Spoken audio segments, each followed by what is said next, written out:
Hello and welcome to cricket Venkatesh. Hyderabad cricket association HCI మీద అవినీతి ఆరోపణలు రావడం, కేసులు పెట్టడం అనేది కొత్త ఏం కాదు. గతంలో కూడా ఏసీబీ కేసులు చాలాసార్లు పెట్టారు. అయితే అప్పటి ప్రభుత్వాలు కానీ పోలీస్ శాఖ కానీ విచారణ జరిపే అన్నీ చేసే కానీ కేవలం ఆర్మ్ ట్విస్టింగ్ కోసమే ఆ కేసులు వాడుకున్నారు తప్ప వాటిని లాజికల్ కన్క్లూషన్ దాకా తీసుకెళ్ళలేదు. కానీ ఫస్ట్ టైం హెచ్సిఐ ప్రెసిడెంట్ని ఇప్పుడు అలాంటి అవినీతి ఆరోపణలతో కేసులు పెట్టి అరెస్ట్ చేశారు. గతంలో ఎప్పుడు చూడలేదు. హెచ్సిఎస్ ట్రెజరర్ని అరెస్ట్ చేశారు, హెచ్సిఎస్ సిఇఓని కూడా అరెస్ట్ చేశారు. So this is quite unprecedented. ఇప్పటికే హైదరాబాద్ క్రికెట్ అసోసియేషన్ పరువు జాతీయంగా అంతర్జాతీయంగా పోయింది. కరప్షన్లో కూరుకుపోయి ఉంటుంది ఈ అసోసియేషన్. రకరకాల అవకతవకలు జరుపుతారు అనేది మొత్తం ప్రపంచానికి అంతా తెలిసిపోయింది. ఇప్పుడు మరింత బదనామైంది హెచ్సిఐ. ఎందుకు ఇలా జరుగుతుంది? అసలు ఏం జరిగింది? ఎందువల్ల అరెస్ట్ చేశారు? అసలు ఎందుకు హైదరాబాద్ క్రికెట్ అసోసియేషన్ ఇంత బ్యాడ్ నేమ్ ఎందుకు వస్తుంది అనేది మన వీడియోలో చూసే ప్రయత్నం చేద్దాం. ముందుగా current HCI president Jaganmohan Rao ఎందుకు అరెస్ట్ అయ్యాడు అనేది మీకు నేను బ్రీఫ్గా చెప్తాను. మామూలుగా నేను టీవీ ఛానల్స్లో చూసింది ఏంటంటే ఎస్ఆర్హెచ్ని అతను బెదిరించాడు ఎక్స్ట్రా పాసుల కోసం, వాళ్ళు బ్లాక్మెయిల్ చేసే ప్రయత్నం చేశాడు. దానిగా అయిన ఇష్యూ మీకు అందరికీ తెలుసు. దానివల్ల అతన్ని అరెస్ట్ చేశారు, విజిలెన్స్ వాళ్ళు ఎంక్వైరీ చేసి అరెస్ట్ చేశారన్నారు. కానీ కేవలం బెదిరించడం వల్ల, బ్లాక్మెయిల్ చేయడం వల్ల అరెస్ట్ చేశారని అనుకోలేదు. ఏదో అది only tip of the iceberg మాత్రమే. అది దాని వెనక వేరే కారణాలు ఉంటాయని అనుకున్నాను. అదే ఈరోజు మార్నింగ్ నేను చేసిన కొంతమందితో మాట్లాడిన తర్వాత నాకు మొత్తం కేసు డీటెయిల్స్ అన్నీ అర్థమయ్యాయి. పాపం ఈ జగన్మోహన్ రావు ఏంటంటే ఎక్స్ట్రా పాసులు సంపాదించి ఐపీఎల్ మ్యాచ్లకి తన పొలిటికల్గా తన పలుకుబడి పెంచుకోవాలనుకున్నాడో ఏంటో, మొత్తం మీద ఆయన పాసులు పంచిపెట్టడంలో ఆయనకు ఒక పెద్ద ఇంట్రెస్ట్ ఉన్నట్టుగా ఉంది. పాసులు పంచిపెట్టడం కానీ, లేకపోతే మీడియా ముందుకు వచ్చి ఇంటర్వ్యూలు వేయడం, సో ఆ మీడియాలో హైలైట్ కావడం. Maybe is having some political ambitions, we don't no. కానీ ఆ పాసుల గొడవలో పడి ఆయన ఏం చేశాడంటే విజిలెన్స్ వాళ్ళకు ఒక ఎంట్రీ పాస్ ఇచ్చాడు హెచ్సిఐలో ఎంటర్ అవ్వడానికి. ఏమైంది? అతను ఎక్స్ట్రా పాసులు అడిగి ఎస్ఆర్హెచ్ వాళ్ళని ఇబ్బంది పెట్టడంతో వాళ్ళు కంప్లైంట్ చేశారు చీఫ్ మినిస్టర్కి, తర్వాత ప్రభుత్వానికి కంప్లైంట్ చేశారు. So immediately government seize the opportunity and ఒక విజిలెన్స్ ఎంక్వైరీ ఆర్డర్ చేశారు. ఆ విజిలెన్స్ ఎంక్వైరీ వాళ్ళు ఒక్కసారి లోపలికి వస్తే ఊరుకుంటారు, తీగలాగితే డొంకంతా గదిలేదు అన్నట్టుగా విజిలెన్స్ వాళ్ళు వచ్చి నాట్ ఓన్లీ ఈ ఒక్క ఆస్పెక్ట్ చూడరు కదా. Once they get an entry they will go to the bottom of it. So మామూలుగా హైదరాబాద్ క్రికెట్ అసోసియేషన్లో అనేక అవకతవకలు జరుగుతాయి, ఫుల్ ఆఫ్ లూప్ హోల్స్. అవన్నీ బయటపడినాయి. పర్సనల్గా కూడా ఈ జగన్మోహన్ రావు హెచ్సిఐ ప్రెసిడెంట్ అవ్వడం విషయంలో ఫోర్జరీ చేసి అతను అయ్యాడని చెప్పి ఒక కేసు ఫైల్ చేశారు. అదేంటంటే యాక్చువల్గా గౌలీపురా క్రికెట్ క్లబ్ అని ఒక హెచ్సిఐ అఫిలియేటెడ్ క్లబ్స్ చాలా ఉంటాయి కదా, 230 అని ఉన్నాయి. వాటిలో గౌలీపురా క్రికెట్ క్లబ్ అని ఉంది. మీరు హెచ్సిఐ ఎలక్షన్స్లో కంటెస్ట్ చేయాలంటే you have to be an office bearer of one of the affiliated clubs of HCI. హెచ్సిఐకి అనుబంధంగా ఉన్న క్లబ్స్లో మీరు ఆఫీస్ బేరర్ అయి ఉండాలి. ప్రెసిడెంటో, సెక్రటరీనో, వైస్ ప్రెసిడెంట్ అయి ఉంటేనే మీరు కంటెస్ట్ చేయడానికి అవకాశం ఉంటుంది. దానికి జగన్మోహన్ రావు ఏం చేశాడంటే ఈ గౌలీపురా క్రికెట్ క్లబ్ అని, తర్వాత శ్రీచక్ర క్రికెట్ క్లబ్ అని దానికి పేరు మార్చారు. దాంట్లో సెక్రటరీగానే ఏదో ఉండి అతను ఎంట్రీ తీసుకున్నాడు. కానీ దానికోసం అతను డాక్యుమెంట్స్ ఫోర్జ్ చేశాడు అనేది ప్రధాన సమస్య. ఇంకా దానికి చాలా డీప్ హిస్టరీ ఉంది. ఎందుకంటే ఆ గౌలీపురా క్రికెట్ క్లబ్ యాక్చువల్లీ దాని ఒరిజినల్ ప్రెసిడెంట్ కృష్ణ యాదవ్ అని ఒకప్పటి మంత్రి, తెలుగుదేశం ప్రభుత్వంలో మంత్రిగా ఉండేవాడు. అతను ప్రెసిడెంట్. అయితే అది అతని బ్రదర్ రాజేంద్ర యాదవ్, ప్రస్తుతం ప్రెసిడెంట్గా ఉంటున్న రాజేంద్ర యాదవ్ మధ్య దాంట్లో డిస్ప్యూట్ ఉంది. దాన్ని అంబుడ్స్మన్ దగ్గర కూడా వెళ్ళారు, హెచ్సిఐ అంబుడ్స్మన్కి వెళ్ళారు. సో చాలా హిస్టరీ ఉంది, అంతా దాంట్లోకి వెళ్ళదు మనం. సో దాంట్లో అంటే హెచ్సిఐ ప్రెసిడెంట్ కావడానికి అర్హత సంపాదించడం కోసం ఫోర్జరీ డాక్యుమెంట్స్తో అతను ఆ క్వాలిఫికేషన్ సంపాదించి వచ్చాడనేది ఒక ఆరోపణ. రెండవది ఏంటంటే ఫైనాన్షియల్ ఇర్రెగ్యులారిటీస్ ఉంటాయి కదా, బోల్డ్ అని డబ్బులు, కోట్లాది రూపాయలు మన బీసీసీఐ నుంచి, లేకపోతే ఇక్కడ మ్యాచెస్ జరగడం ఐపీఎల్ లీజ్ ద్వారా వీళ్ళకి డబ్బులు వస్తాయి. ఆ డబ్బుల్ని నిధుల కైంకర్యం అనేది జరుగుతుంది. That is common in other associations also ఇక్కడ ఇంకా చాలా పెద్ద ఎత్తున జరుగుతున్నట్టుగా మన మొదటి నుంచి ఉన్న సమస్య కదా. సో ఇవన్నీ ఇర్రెగ్యులారిటీస్ వాళ్ళు ఐడెంటిఫై చేసి అతన్ని అరెస్ట్ చేశారు. సో దిస్ ఇస్ అన్ఫార్చునేట్, చాలా అంటే ఇక్కడ ఇంకొక కోణం కూడా ఉంటుంది ఏంటంటే అది కూడా మనం మాట్లాడుకోవాలి. జగన్మోహన్ రావు క్రితం ప్రభుత్వం టీఆర్ఎస్ ఆర్ బీఆర్ఎస్ గవర్నమెంట్ ఉన్నప్పుడు అతను వచ్చాడు, వాళ్ళ అన్నదాలతో వచ్చాడు. సో ఇప్పుడున్న ప్రజెంట్ గవర్నమెంట్కి అతను అంత ఫేవరెట్ కాదు కాబట్టి అరెస్ట్ చేశారేమో అని కూడా అనిపిస్తుంది. అది కూడా ఒక రీజన్ కావచ్చు, to be very fair to him. ఎందుకంటే సరే ఆరోపణలు వచ్చినాయి, ఇమీడియట్గా అరెస్ట్ చేయాల్సినంత సీరియస్ థింగ్గా వీ డోంట్ నో. బట్ ఎలాంటి సీరియస్ అలిగేషన్స్ మనకు తెలియదు, ఇప్పుడు మనకు ఓన్లీ పైన మాత్రం తెలుసు. సో అరెస్ట్ చేశారు. దీనివల్ల చాలా చాలా బద్నామై ఎస్సీ ఆల్రెడీ ప్రాబ్లమ్స్లో ఉంది. మనం ఇంకా ఏమనుకున్నాం అంటే, నేను కొన్ని నెలల క్రితం జగన్మోహన్ రావుతో ఫోన్లో మాట్లాడినప్పుడు కూడా ఆయన ఏమన్నాడంటే, ఏజీఎంలో నేను అప్రూవల్ తీసుకుంటాను, మేము తెలంగాణ ప్రీమియర్ లీగ్ కండక్ట్ చేస్తామని కూడా చెప్పాడు. ప్రతి స్టేట్కి చిన్న స్టేట్స్ కూడా ఉన్నాయి, పాండిచ్చేరి కూడా ప్రీమియర్ లీగ్ ఉంది, అక్కడి నుంచి టాలెంట్ ఎమర్జ్ అవుతుంది. మరి మన హైదరాబాద్లో లేదు, ఒక్కసారి చెప్పారు కొన్నేళ్ల క్రితం 2018లో. తర్వాత ఇంతవరకు ఎప్పుడు కూడా there was no state league. So అలాంటి లీగ్ వస్తుంది అనుకున్న టైంలో మళ్ళీ ఎస్సీఏ ఇబ్బందుల్లో పడింది. ఎస్సీఏలో ఉన్న ప్రాబ్లం ఏంటి? కరప్షన్. ఇక్కడ ప్రాబ్లం ఏంటంటే, మెయిన్ ప్రాబ్లం ఎవరు ప్రెసిడెంట్గా ఉన్నారు? జగన్మోహన్ రావా, మరొకరా, అజరుద్దీనా, శివలాల్ యాదవా, లేకపోతే వివేక్ వెంకటస్వామి, ఎవరున్నా కూడా, హర్షదేవ్.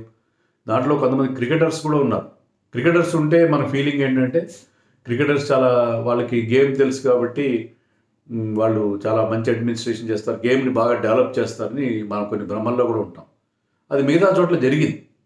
కర్ణాటకలో ఫర్ ఎగ్జాంపుల్ కుంబ్లే, శ్రీనాథ్ లాంటి వాళ్ళు ఉన్నప్పుడు అక్కడ దే హ్యావ్ అక్కడ వాళ్ళకి కొంత డెవలప్మెంట్ జరిగింది. అలాగే ఎంఎస్కే ప్రసాద్ ఉన్నప్పుడు ఆంధ్రాలో కూడా డెవలప్మెంట్ జరిగింది. సో క్రికెటర్స్ అడ్మినిస్ట్రేటర్స్గా ఉంటే, క్రికెట్ అసోసియేషన్లో ఉంటే డెఫినెట్గా కొంత ఇన్ఫ్రాస్ట్రక్చర్ క్రియేషన్ కానీ అన్నీ జరుగుతాయి. కానీ హైదరాబాద్లో అది కూడా జరగట్లేదు.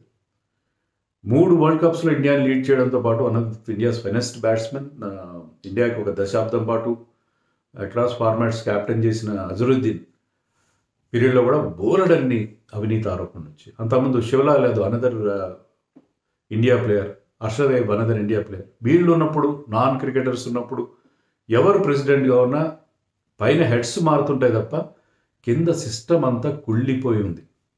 టోటలీ రాటెన్ సిస్టమ్ ఉంది. దాంట్లో ఏంటంటే అవినీతి, బంధుప్రీతి ఇవన్నీ ఉంటాయి. తమకు కావాల్సిన వాళ్ళని, రాజకీయ నాయకులు చెప్పిన వాళ్ళని ఆడిస్తారు. తర్వాత మిగతా వాళ్ళని డబ్బులు తీసుకుని కౌంటర్లు పెట్టి మరి లీగ్లో ఆడాలంటే ఇన్ని డబ్బులు, ఏజ్ గ్రూప్లో ఆడాలంటే ఇంత అని చెప్పి విపరీతమైన ఆరోపణలు. ఏ క్రికెట్ అసోసియేషన్లో ఇన్ని ఆరోపణలు రావు. చాలామంది పేరెంట్స్ చెప్తారు ఏంటంటే, మాలాంటి వాళ్ళకి, మేము ఇక్కడి నుంచి వెళ్ళిపోతున్నాం, ఎందుకంటే ఇక్కడ హైదరాబాద్లో ఉంటే మా వాడికి ఎలాంటి ఫ్యూచర్ ఉండదు, మేము పక్క రాష్ట్రాలకు వెళ్ళిపోయి, కర్ణాటకకో, ఆంధ్రకో, మరో రాష్ట్రానికో, ముంబైకి వెళ్ళిపోయి అక్కడ మా వాడి గురించి ట్రై చేసుకుంటాం, ఇక్కడ ఉంటే మా వాడు ఆడలేడు ఇక్కడున్న పాలిటిక్స్తో అని చెప్పి. ముఖ్యంగా జూనియర్ స్థాయిలో చాలా చాలా డ్యామేజ్ జరుగుతుంది. అది అందరికీ తెలుసు. అది ఒకటి. రెండోది ఏంటంటే, ఎస్సీఐ కాన్స్టిట్యూషన్ ఎలా ఉంటుందని, ఎస్సీఐ బాడీ ఎలా ఉంటుందంటే, దాంట్లో మీకు 230 మంది ఎంతమందో మెంబర్స్ ఉంటారు. వాళ్ళందరూ ఓట్లు వేస్తారు. వాళ్ళు ఓట్లు వేసి ప్రెసిడెంట్ని ఎన్నుకుంటారు. సో వాళ్ళ ఓట్ బ్యాంక్ ఏంటి? ఆ 230. ఆ 230 మందిలో 8 మినహాయిస్తే, 230 అనుకోండి, ఎగ్జాక్ట్ నెంబర్ నాకు కూడా కరెక్ట్గా తెలియదు, 230 అనుకుందాం. దాంట్లో 8 మంది మినహాయిస్తే 222 మంది సిటీలో ఉన్న క్లబ్స్, సిటీలో జరిగే, హైదరాబాద్లో జరిగే లీగ్లో ఆడే క్లబ్స్. సో ఇట్ ఈస్ పేరుకు తగ్గట్టే. పేరేంటి దీన్ని? Hyderabad cricket association. Telangana cricket association కాదు. తెలంగాణ క్రికెట్ అసోసియేషన్ పేరు ఉండాలి, కానీ హైదరాబాద్ క్రికెట్ అసోసియేషన్ పేరు పెట్టారు కాబట్టి హైదరాబాద్ వరకే ఉంటుంది. హైదరాబాద్, అంతకంటే రంగారెడ్డి హైదరాబాద్ ఆల్మోస్ట్. గ్రౌండ్స్ కూడా మనకి టర్ఫ్ వికెట్స్ అన్నీ కూడా హైదరాబాద్లో, రంగారెడ్డిలో మాత్రమే ఉన్నాయి, బయట ఎక్కడ లేవు. సో వీళ్ళ డెవలప్మెంట్ ఇక్కడి నుంచే ప్లేయర్స్ వస్తారు. ఆ వచ్చిన వాళ్ళు కూడా ఈ పాలిటిక్స్ అన్ని దాటుకొని, మీకు బ్రహ్మాండమైన టాలెంట్ ఉంటే, లైక్ సిరాజ్, లైక్ తిలక్ వర్మ, అంత టాలెంట్ ఉంటే మీరు ఇండియాకి ఆడతారు, ఒక స్థాయికి మీరు ఐపీఎల్ ఆడతారు, మీకు ఐపీఎల్ కాంట్రాక్ట్సే వస్తాయి. అలా కాకుండా మీరు మామూలు ప్లేయర్ అనుకోండి, ఒక అబవ్ ఎవరేజ్ ప్లేయర్ అయితే మీకు భవిష్యత్తు అంధకారం అయిపోతుంది. అలాంటి పరిస్థితి. ఇంకా జిల్లాల్లో ఉండే గురించి ఎంత తక్కువ చెప్తే అంత. జిల్లాల్లో మీకు ఒక్క చోట కూడా టర్ఫ్ వికెట్ లేదు. మ్యాట్ మీద ఆడతారు. మ్యాట్ మీద ఇప్పుడు ఎవరన్నా ఆడుతున్నారు? మ్యాట్ మీద టర్ఫ్ వికెట్ లేదు, గ్రౌండ్ లేదు, అకాడమీస్ ఏం రన్ చేయరు, కోచ్లు ఎవరు ఎస్ఏ నుంచి జిల్లాలకు వెళ్ళి చేయరు. మొత్తం స్టేట్లో ఉన్న క్రికెట్ అంతటినీ డెవలప్ చేయాల్సిన బాధ్యత ఎస్ఏ మీద ఉంది. నాట్ ఓన్లీ హైదరాబాద్, కానీ హైదరాబాద్లో ఏమైనా డెవలప్ చేస్తున్నారు, ఏం చేయట్లేదు.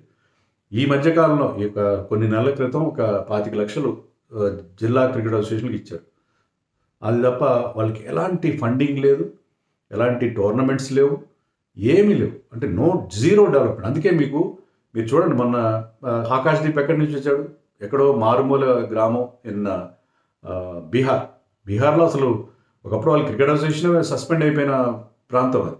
మరి వైభవ్ సూర్యవంశి ఎక్కడి నుంచి వచ్చాడు? అతను మరొక గ్రామం ఇక్కడ మన యూపీలో, బీహార్లో. అలాగే మనకి చాలామంది చిన్న చిన్న గ్రామాల నుంచి Tier 1, Tier 2, Tier 3 టౌన్స్ నుంచి వస్తున్నారు. సో అలాంటి చిన్న చిన్న ప్రాంతాల నుంచి మనకి చిన్న పట్టణాల నుంచి గ్రామాల నుంచి వస్తున్నారు. హైదరాబాద్లో అలా జరగట్లేదు. కేవలం హైదరాబాద్లో ఆడేవాళ్ళు మాత్రం, హైదరాబాద్ క్రికెట్ అసోసియేషన్ తెలంగాణ రాష్ట్రంలో మీకు జిల్లాల నుంచి ఎలాంటి టాలెంట్ రావట్లేదు. సో వీళ్ళు చేసింది ఏమీ చేయట్లేదు. ఎవరు వచ్చినా కూడా ఏమీ చేయట్లేదు. ఏ డిస్పెన్సేషన్ ఎవరు వచ్చినా సరే, ఎస్ఏ ప్రెసిడెంట్గా ఏ కార్యవర్గం వచ్చినా సరే, ఎవ్వరు కూడా గేమ్ డెవలప్మెంట్కి జీరో కంట్రిబ్యూషన్ చేస్తున్నారు. ఇన్ఫ్రాస్ట్రక్చర్ డెవలప్ చేయట్లేదు, స్టేడియంలు కట్టట్లేదు, అకాడమీలు నడపట్లేదు, జిల్లాలో ఉన్న టాలెంట్ ఐడెంటిఫై చేయడానికి ఎలాంటి చర్యలు తీసుకోవట్లేదు. ప్రతిసారి ఎలక్షన్ అప్పుడు ప్రతి ఒక్కరూ ఏదో పాలిటీషియన్స్ లాగా చెప్తారు, జిల్లాల్లో మేము అభివృద్ధి చేస్తాం అని చెప్తారు, ఎవరు చేయరు. సో చాలా దారుణమైన పరిస్థితి. 2 రకాలుగా, ఒకటి కరప్షన్, రెండోది negligence of talent in the districts. So ఇప్పుడు ఎంతమంది పిల్లలు యూట్యూబ్లో చూసి, తర్వాత మ్యాచ్లు చూసి వాళ్ళు క్రికెట్ మీద ఆకర్షితులే, బ్రహ్మాండంగా వాళ్ళు ఎన్నో కళలు కంటున్నారు, మేము మంచి గ్రేట్ క్రికెటర్. వాళ్ళకి ఎలాంటి సదుపాయాలు లేవు. వాళ్ళు అన్నీ వదిలేసుకుని హైదరాబాద్ వచ్చి, హైదరాబాద్లో ఎంత కాస్ట్ ఆఫ్ లివింగ్ ఎంత హైగా ఉంటుంది, ఇక్కడ వచ్చి ఇక్కడ ఉండి వాళ్ళు ఏదో అకాడమీలో చేరి నేర్చుకోవాల్సిన పరిస్థితి ఉంది. ఎంత దారుణమైన పరిస్థితి మీరు ఒకసారి అర్థం చేసుకోండి. సో ఇక్కడ మార్పు జరగకపోతే, ఇప్పుడు నేను ఇందాక చెప్పినట్టుగా హెడ్స్ మారితే ఏం లాభం లేదు. అది జగన్మోహన్ రావు అలా ఉంటుంది, అజరుద్దీన్ అలాగా ఉంటుంది, ఒక క్రికెటర్ ఉన్నా, ఒక నాన్ క్రికెటర్ ఉన్నా, ఇంకెవరున్నా కూడా మీకు పరిస్థితులు ఏమి మార్పు. పైన హెడ్స్ మాత్రం మారుతాయి తప్ప కింద ఉన్న సిస్టమ్ అంతా కూడా, because it is run by those clubs. ఆ క్లబ్స్ కూడా ఎలా ఉంటాయంటే మీకు చెప్తాను. ఆ క్లబ్ మీరు ఒక 2 కోట్లు ఎంత పెడితే మీరు ఆ క్లబ్ కొనేసుకోవచ్చు. కొంతమంది బడా పారిశ్రామికవేత్తలు ఉన్నారు, వాళ్ళు ఒక్కొక్కరి చేతిలో 20 క్లబ్లు ఉంటాయంటే మీరు నమ్ముతారు. సో వాళ్ళు ఒక స్ట్రాంగ్ గ్రూప్గా ఫామ్ అవుతారు. వాళ్ళు చెప్పిందే వేదం. బికాజ్ వాళ్ళ దగ్గర మనీ ఉంది కాబట్టి వాళ్ళు ఎక్కువ క్లబ్స్ కొనేసుకుని వేరు పేర్లతో కొనుక్కుంటారు. వాళ్ళ డ్రైవర్ పేర్లతో ఎలా రకంగా కొనేసుకుని ఆ క్లబ్లన్నీ తమ చేతిలో పెట్టుకుని వాళ్ళు ఈ ఓట్ బ్యాంక్ రాజకీయాల్లో వాళ్ళు చాలా పవర్ఫుల్ అయిపోతారు. వాళ్ళు చెప్పిన వాళ్ళ మాటే శాసనం అయిపోతుంది.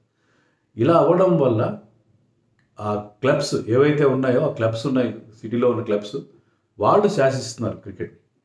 జిల్లాల వాళ్ళకి ఎలాంటిది లేదు. 8 జిల్లాలు. ఇప్పుడు హైదరాబాద్లో ఎన్ని జిల్లాలు ఉన్నాయి? 33 జిల్లాలు ఉన్నాయి. తెలంగాణలో హైదరాబాద్లో వస్తుంది, ఎందుకంటే ఈ అసోసియేషన్ పేరు హైదరాబాద్ క్రికెట్ అసోసియేషన్ కదా. సో తెలంగాణలో 33 జిల్లాలు ఉన్నాయి. దాంట్లో మీరు హైదరాబాద్ రంగారెడ్డి పక్కన పెడితే 33 జిల్లాలకి రిప్రజెంటేషన్ ఉండాలి. జిల్లాల్లో మీరు కలెక్టరేట్లు కట్టారు, జిల్లాల్లో ప్రతి జిల్లాకి ఒక సపరేట్ అడ్మినిస్ట్రేషన్ ఉంది. అలాగే క్రికెట్ అసోసియేషన్ కూడా ఉండాలి కదా, కానీ లేవు. దాన్ని పూర్తిగా ఇగ్నోర్ చేసేస్తున్నారు. దాని గురించి కోర్టులకు కూడా వెళ్ళారు. కరీంనగర్ అసోసియేషన్కి చెందిన ఆగమరావు లాంటి వాళ్ళు కోర్టుకి వెళ్ళి జడ్జిమెంట్ కూడా తెచ్చుకున్నారు. ఇంకా కొంతమంది అంటే బయట ఉండి మేము ఏదో జిల్లాలకు చేసేస్తున్నాం అని చెప్పి, అంటే వాళ్ళకి ఏంటంటే ఏదో రకంగా క్రికెట్లో ఎంట్రీ కావాల్సిన వాళ్ళు కూడా జిల్లాల కోసం మేము చాలా చేస్తున్నాం అని చెప్పి వేరే వాళ్ళ సొంత దుకాణాలు పెట్టుకుని వాళ్ళు కూడా జిల్లాల గురించి చాలా ముసలి కన్నీరు కారుస్తున్నారు. అది వేరే విషయం. బట్ ఆ జిల్లాలకి ఇంతవరకు గుర్తింపు లేదు, జిల్లాలకు అసోసియేషన్ లేవు. సో మీరు జిల్లాలకి ప్రతి ఒక్క జిల్లాకి ఒక అసోసియేషన్ పెట్టండి. 31 జిల్లాలకి కూడా అసోసియేషన్ పెట్టండి. పాత 8 అసోసియేషన్ ప్లేస్లో వీ షుడ్ హ్యావ్ 31 మోర్, అంటే 33 మొత్తం జిల్లాలు 33 డిస్ట్రిక్ట్స్కి కూడా మీకు ఉండాలి. ఈవెన్ రంజీ ట్రోఫీలో కూడా సుప్రీంకోర్టు గైడ్లైన్స్తో గతంలో రంజీ టీమ్స్ లేని స్టేట్స్ కూడా, నార్త్ ఈస్ట్లో ఉన్న స్టేట్స్ కూడా అన్ని స్టేట్స్కి వచ్చినాయి. ఇప్పుడు నాగాలాండ్ టీం ఆడుతుంది, ఇప్పుడు మీకు ప్రతి టీం, అరుణాచల్ ప్రదేశ్ టీం ఆడుతుంది, అన్ని టీమ్స్కి వచ్చినాయి. అలాగే ఇక్కడ జిల్లాలో అసోసియేషన్లు ఎందుకు లేవు? జగన్మోహన్ రావు ఏం చేశారు? కొత్త జిల్లాలు ఫామ్ అయ్యి తెలంగాణ వచ్చిన తర్వాత జిల్లాలు ఫామ్ అయ్యి చాలా సంవత్సరాలు అయింది కదా, ఎందుకని అసోసియేషన్ రాలేదు? అంతమంది అజరుద్దీన్ ఏం చేశాడు? జిల్లాల సంఘాలు లేవు. జిల్లాల సంఘాలు ఉంటే మీకు వాళ్ళకి ఒక సే వస్తుంది. వాళ్ళు కూడా ఒక ఫోర్స్గా మారుతారు. వాళ్ళు తమకు కావాల్సిన హక్కులు రాబట్టుకునే పరిస్థితి ఉంటుంది. ఎందుకంటే 30 ఓట్లు వాళ్ళ చేతిలో ఉన్నాయనుకోండి, వాళ్ళు ఒక ఫోర్స్గా మారుతారు. ఆ ఫోర్స్గా మారకుండా అడ్డుకుంటున్నారు. సిటీలో ఉండే ఆ క్లబ్స్ మాత్రం 220 క్లబ్స్ ఏదైతే ఉన్నాయో వాళ్ళ చేతిలోనే వాళ్ళు చెప్పినట్టే ఎస్సీఏ నడిచేలా చేస్తున్నారు. ఆ క్లబ్స్ అన్నీ కూడా నేను చెప్పినట్టుగా బడా పారిశ్రామికవేత్తలు, ఇన్ఫ్లుయెన్షియల్ పీపుల్ చేతిలో ఉన్నాయి. వాళ్ళు మొత్తం they are running the show. That is the crux of the problem. అది అసలు ప్రాబ్లం. హైదరాబాద్ క్రికెట్ అసోసియేషన్ ఉన్న ప్రాబ్లం ఏంటంటే, ఎందుకు ఇంతగా కుళ్ళిపోయిన సిస్టమ్, ఇంత కరప్షన్లో కూరుకుపోయిందంటే, వాళ్ళు ఆ క్లబ్స్ శాసిస్తున్నంత వరకు మారదు. సో దీని స్ట్రక్చర్ మార్చాలి. స్ట్రక్చర్ మార్చాలంటే 33 జిల్లాలకి 33 ఓట్లు ఉండాలి. 33 ఓట్లే కాదు, మహారాష్ట్ర లాంటి చోట్ల ప్రెసిడెంట్కి ఒక ఓటు, సెక్రటరీకి ఒక, జిల్లాలకి 2 ఓట్లు ఉంటాయి. సో 2 ఓట్లు ఇవ్వండి. అప్పుడు 60 మంది అయితే వాళ్ళ మాట ఎవరిని వింటారు. వాళ్ళు అక్కడ డెవలప్మెంట్ చేయడానికి ఎస్సీఏ ప్రెసిడెంట్ ప్రయత్నం చేస్తారు. అక్కడ స్టేడియంలు కట్టే ప్రయత్నం చేస్తారు. ఆంధ్రాలో ఎన్ని చోట్ల రంజీ ట్రోఫీ మ్యాచ్లు జరుగుతాయి? మీకు వైజాగ్లో జరుగుతాయి, విజయవాడలో జరుగుతాయి, అనంతపూర్లో జరుగుతాయి, శ్రీకాకుళంలో కూడా జరుగుతాయి, ఒంగోలులో జరుగుతాయి. బోల్డ్ అని వాళ్ళకి 10, 12, 15 ఫస్ట్ క్లాస్ గ్రౌండ్స్ అంటే టర్ఫ్ వికెట్స్ ఉన్నాయి. మనకి టర్ఫ్ వికెట్స్ లేవు బయట. ఎక్కడ టర్ఫ్ వికెట్స్ లేవు. అంత దారుణమైన పరిస్థితి ఉంది. No infrastructure, no stadiums, nothing. అన్నీ చెప్పేస్తారు. అక్కడ ఎన్ని స్టేడియం కడుతున్నాం, ఇక్కడ కడుతున్నాం, హైదరాబాద్లో ఇంకో పెద్ద ఇంటర్నేషనల్ స్టేడియం కడతాం. ఇవన్నీ మాటల కోటలు దాటితే తప్ప ఎలాంటి యాక్షన్ జరగదు. So that has to be done. Structure మార్చాలి. స్ట్రక్చర్ మార్చేసి ఈ సిటీలో ఉన్న క్లబ్స్కి ఇంపార్టెన్స్ తగ్గించి జిల్లాల్లో ఉన్న క్లబ్స్కి అధికారం వచ్చేలాగా వాళ్ళకి ఒక రకమైన వాళ్ళకి కొంచెం ఫోర్స్గా మారేలా చేయాలి. వాళ్ళకి ఒక శక్తిగా మారే అవకాశం ఇవ్వాలి. మనం ఇస్తే తప్ప సిస్టంలో మార్పు రాదు. జిల్లాల్లో గేమ్ డెవలప్ కాదు. Nil development. I'm sorry to say this, but absolute zero development of the game in the district. ఎందుకు క్రికెట్లో ఇంత డబ్బు ఎందుకు జనరేట్ అవుతుంది? వచ్చిన డబ్బుని గేమ్ డెవలప్మెంట్కి ఇచ్చారు. వీళ్ళకి ట్యాక్స్లు ఎందుకు వేయట్లేదు? Because they are suppose to use that money for the development of the game. అందుకే వీళ్ళ మీద ఇన్కమ్ ట్యాక్స్ అది ఉండదు. మరి అలాంటప్పుడు ఏం డెవలప్మెంట్ చేస్తున్నారు వీళ్ళు? అన్నీ తమ జేబుల్లో వేసుకుంటారు, లేకపోతే వాళ్ళ పొలిటికల్ వాళ్ళ పలుకుబడి పెంచుకునే ప్రయత్నం చేస్తున్నారు. మిగతా వాళ్ళు కూడా ఏంటంటే పాసుల గురించి, పాసులు గురించి ప్రభుత్వ శాఖలు కానీ రాజకీయ నాయకులు కానీ పాసులు ఒకటి, తర్వాత వాళ్ళకి కావాల్సిన క్యాండిడేట్లని టీముల్లో పెట్టడం కోసం ఎస్సీఏని ఎవ్వరు ఏమనరు. ఏ ప్రభుత్వం వచ్చినా ఎస్సీఏని ఏమనరు. ఏమంటే వాళ్ళకి ఒక పొలిటీషియన్ ఉన్నాడు అనుకోండి, మినిస్టర్ ఉన్నాడు అనుకోండి, నాకు 20 పాసులు ఇచ్చాడు పలానా ఎస్సీఏ ప్రెసిడెంట్, హ్యాపీ, అతను ఏమనడు.